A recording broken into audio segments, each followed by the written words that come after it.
Ce monde nous détruit.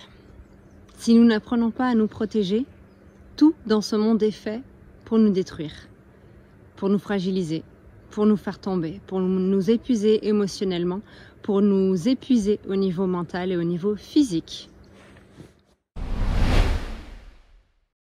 Bonjour les amis, c'est Stéphanie de Liberté TV. Bienvenue sur la chaîne. Aujourd'hui, je vous emmène dans un décor naturel. C'est une vidéo improvisée qui m'est inspirée par une amie à l'heure actuelle qui se sent en burn-out, qui est très épuisée émotionnellement par la vie, par les épreuves, par des challenges qu'elle a dû traverser dernièrement. Il n'y a plus d'énergie dans son corps physique, dans son mental, dans ses émotions. Le monde nous détruit, tout est fait pour nous épuiser. C'est une certitude les amis, c'est une vérité. Ne cherchez pas. Je trouve qu'il est important de parler de ça aujourd'hui parce que on est vraiment de plus en plus à s'éveiller spirituellement et à se rendre compte que l'on vit dans une matrice artificielle 3D, une matrice terrestre où la structure et le cadre est tellement fort et tellement inversé que nous finissons par mourir intérieurement, mourir à nous-mêmes pour finalement commencer un petit peu à se réveiller, à se rendre compte que c'est pas ok, que la façon dont on fonctionnait ne nous a pas aidé et a fini par nous tuer à petit feu. Cette amie aujourd'hui que j'ai autour de moi me demande comment faire pour sortir de ce burn-out. Je n'ai pas eu encore l'occasion de parler avec elle et de lui expliquer tout ce que j'ai à expliquer. Un burn-out, une dépression, c'est une occasion en fait de s'éveiller à la réalité spirituelle de la vie, la réalité énergétique de la vie. C'est un petit peu compliqué derrière le mur, derrière tout ce qu'on ne connaît pas encore. Pourtant, c'est la vérité et c'est ce qui permet de nous libérer et de retrouver de l'énergie. Lorsqu'on est en burn-out, en dépression, qu'on fait beaucoup d'anxiété, qu'on est dans une vie à peu près normale, mais qui ne nous convient plus, qui ne nous satisfait plus et qui nous a épuisés, c'est le signe que l'âme nous envoie qu'il est temps de changer quelque chose. Il est temps de changer de l'intérieur. C'est la transformation que j'ai vécue ces 7 dernières années en vivant un burn-out, puis ensuite un éveil spirituel, en m'intéressant à des réalités et des vérités un petit peu plus énergétiques, un peu moins visibles, on va dire, tous les aspects invisibles de la réalité. Et ce fut cette année très difficile d'éveil, de compréhension, de souffrance et de travail de guérison de mes traumatismes, de mes blessures émotionnelles. Je pensais que l'amour que j'avais à l'intérieur de moi, je pouvais le donner comme ça à tout le monde. Et en réalité, je me trompais. Nous vivons sur une planète où il y a ce qu'on appelle le monde des forces. Énergétiquement, cette planète est sous le contrôle de forces négatives, c'est-à-dire qui veulent affaiblir l'humanité et lui enlever son énergie de vie, la déconnecter de son âme, en bref.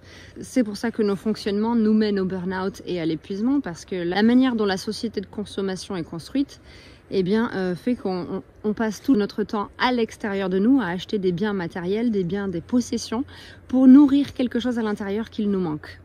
Ce qu'il nous manque et qu'on cherche désespérément à nourrir en satisfaisant les autres et en achetant beaucoup trop de biens matériels, c'est la connexion à notre spiritualité, la connexion à nous-mêmes, la connexion à nos espaces intérieurs.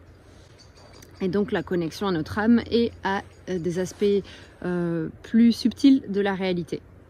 Des espèces dans l'univers, des races aliens positives ailleurs, d'autres planètes, d'autres formes d'existence de vie. Tout cela, on peut y avoir accès à l'intérieur de soi quand on prend le temps de changer, de se transformer, de faire le silence et de la méditation. C'est un long chemin d'éveil intérieur et de reconnexion à ces vérités. Donc si je pouvais répondre à mon amie de manière très simple et lui dire qu'est-ce qu'elle doit faire pour sortir de son burn-out et pour retrouver de l'énergie, tout d'abord je lui dirais de s'éveiller à la matrice artificielle. Quand je dis matrice artificielle, je parle des gouvernements, je parle de la façon dont nos sociétés sont structurées, dont elles sont organisées, que ce soit administrativement, mais aussi dans nos relations avec les autres. On fonctionne à l'extérieur au lieu de fonctionner à l'intérieur. Se rendre compte que la matrice organique, c'est-à-dire la nature, nous apporte une autre énergie qui est bien différente de cette matrice artificielle. Je lui conseillerais de s'intéresser à l'intelligence du cœur, à lire des choses sur l'intelligence du cœur, sur le chakra du cœur. Je lui conseillerais de s'intéresser au yoga et apprendre à développer la connexion à son corps et à ses centres énergétiques, à ses 7 chakras principaux. Ensuite, je lui conseillerais d'apprendre à maîtriser son énergie. Donc, soit avec le yoga, soit en apprenant des techniques de respiration, de méditation, des arts martiaux, des arts martiaux, le Qigong, d'autres choses qui permettent de revenir à l'énergie, à comprendre la vie mais sous forme énergétique. Et ça, je ne peux pas vous l'apprendre en une vidéo parce que ce sont ces 7 années que je viens de passer à découvrir la vie en Indonésie, à Bali, à voyager dans 40 pays tout autour du monde. C'est ça qui fait que j'ai développé ces connaissances. Je lui dirais aussi d'apprendre à ne plus donner son énergie de façon illimitée à l'extérieur d'elle, c'est-à-dire à ses amis, à sa famille. Donner son énergie sans compter fait qu'on se vide de notre propre énergie. Lorsqu'on est en burn-out, en dépression, ça veut dire que notre énergie vitale a été gaspillée à l'extérieur. Et on doit apprendre à recapitaliser cette énergie vitale à l'intérieur de soi, en faisant le silence, en apprenant à faire des choses qui nous intéressent, en découvrant de nouvelles passions, en nourrissant notre créativité et en donnant moins à l'extérieur pendant un certain temps. Je lui dirais aussi d'être patiente. Moi, dans mon cas, il m'a fallu 2-3 ans pour retrouver un tout petit peu d'énergie. Il faut être très patient parce que ce processus, une fois qu'on a vidé son réservoir d'énergie, ce processus de récupération et de retrouver de l'énergie demande à se poser les bonnes questions, à comprendre ce qu'on a mal fait et à se comprendre ce qu'on doit changer pour ne pas répéter ça.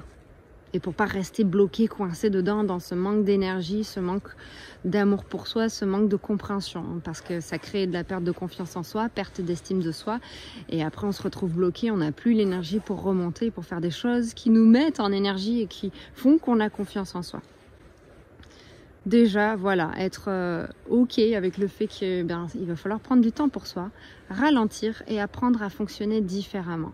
Enfin, je lui dirais que pour retrouver de l'énergie, il faut qu'elle apprenne à libérer ses émotions, libérer son trop-plein émotionnel. La vie, je vais dire que c'est la faute de l'extérieur, mais la vie, de la façon dont elle est structurée ici sur Terre, est faite pour nous faire perdre notre temps, nous faire perdre notre énergie. Je dirais d'apprendre à développer une hygiène émotionnelle. Voilà, tout ce qui va nous frustrer, nous mettre en colère, créer des émotions très difficiles, il faut apprendre à le catalyser et à le transformer positivement. Pour ça, c'est très simple, il y a des thérapies EFT, thérapies EMDR qui vont apprendre à la personne à aller en profondeur dans ses blessures et dans ses traumas pour faire le vide et pour en fait désactiver toutes les émotions liées à des épreuves, liées à des traumatismes, à des choses stressantes qu'on a vécues et qui se sont en fait accumulées dans notre cerveau limbique, ici, là, notre cerveau des émotions. Et bien en fait, il est en surcharge. Et lorsqu'on a trop de hauts et trop de bas émotionnels, c'est parce qu'ici c'est bloqué, c'est actif, activé en permanence. Donc il faut apprendre à le désactiver. L'EFT, j'ai découvert ça cette année, maintenant j'accompagne les gens avec, c'est la solution. Il faut commencer par là, il faut faire 10-15 séances, peut-être même se former soi-même pour pouvoir développer cette hygiène énergétique au quotidien. On a tous une hygiène physique, c'est-à-dire qu'on se douche et on se nettoie, et on se nettoie même les parties. Parce que c'est ce dont on a besoin au niveau de l'hygiène. On se nettoie pour pas que les toxines s'accumulent. Eh bien, au niveau de nos émotions, c'est exactement la même chose.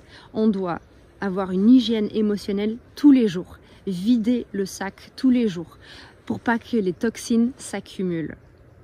Le burn-out, la dépression, c'est l'accumulation de toxines émotionnelles. D'accord ? Donc apprendre à faire de l'EFT, apprendre à devenir autonome sur l'hygiène émotionnelle, c'est hyper important.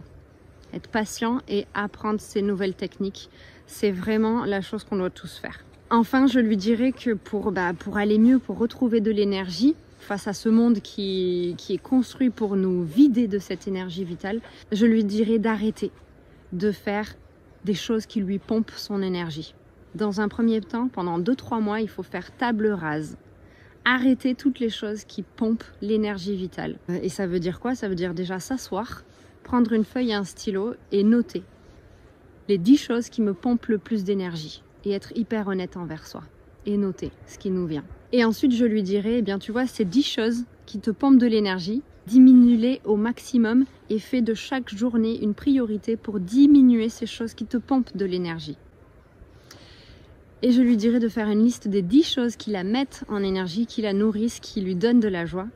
Et d'accentuer ces choses-là, de les faire plus de fois par jour que les choses qui lui pompent de l'énergie. Et progressivement, de rééquilibrer la balance.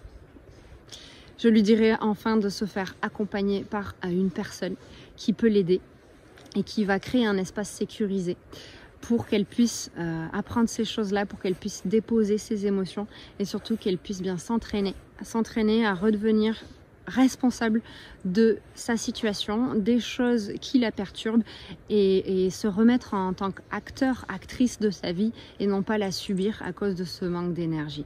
Je ne sais pas si vous m'entendez bien. En tout cas, je lui envoie tout l'amour possible et inimaginable que j'ai dans mon cœur. Je l'aurai bientôt au téléphone. J'ai envie de vous partager ça donc en vidéo parce que je sais que ça concerne beaucoup de monde et que voilà, on est tous dans le même bateau. Moi, j'en suis sortie de ce bateau, mais je dois faire attention à ne pas y retomber dedans.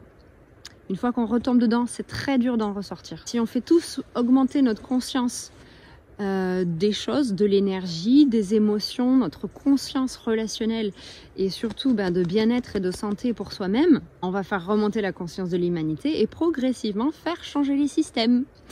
Voilà, qui se mettront à jour. On y travaille fort. C'est le but de cette chaîne Liberté TV.